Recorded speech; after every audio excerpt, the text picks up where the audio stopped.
Hi students, இந்த வீடியோவில் வந்து நம்ம என்ன டிஸ்கஸ் பண்ண போகிறோம்னா மீன் அப்சல்யூட் டீவியேஷன் என்ன தான் பார்க்க போகிறோம்.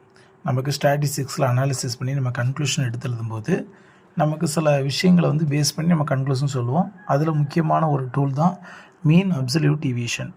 இதில் நீங்கள் பார்த்தீங்கன்னா good measure of dispersion should consider the difference of all observation from the mean. ஓகேவா, இது பாசிட்டிவாக இருக்கலாம், நெகட்டிவாக இருக்கலாம். ஏன்னா நெகட்டிவில் வந்தால் நம்ம மாடலர்ஸ் எடுப்போம், ரைட்.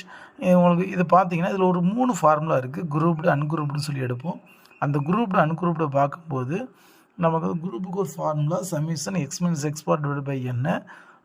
அன்குரூப்புக்கு அந்த குரூப்புங்க பார்க்கும்போது summation f of x minus x bar divide by summation f. So இதிலிருந்து கோஎஃபிஷியன்ட் ஆஃப் மீன் டிவியேஷன் வேணும்னா எக்ஸ் பரால் டிவைட் பண்ணி இன்ட்டு 100ஆல் மல்டிப்ளை பண்ணால் நமக்கு போதுமானது. இதை யூஸ் பண்ணி வருகிற ஒரு ப்ராப்ளம்ஸ் தான் உங்களுக்கு நான் சொல்லி கொடுக்க போகிறேன். 2, 4, 6, 8, 10 நம்ம இது ஒரு அப்சர்வேஷன்.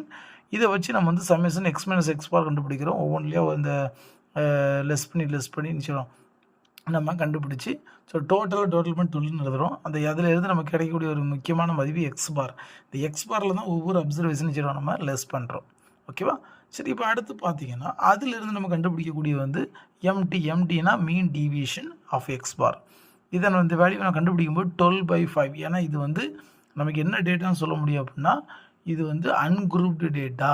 ஓகேவா, அதனால் இந்த ஃபார்முலா யூஸ் பண்ணால் 12/5 = 2.4. இப்போ கோஎஃபிஷியன்ட் ஆஃப் டிஸ்ட்ரிபியூஷன் வேணும்னா எக்ஸ் பாரால் டிவைட் பண்ணி இந்த 100 பண்ணால் நமக்கு 40% நமக்கு கிடைக்கும். ஓகேவா, அதான் இதுதான் உங்களுக்கு ஸ்டாட்டிஸ்டிக்ஸ் நம்ம கண்டுபிடிக்கக்கூடியது. ஓகே, புரிஞ்சிருக்குன்னு நினைக்கிறேன். தேங்க்யூ.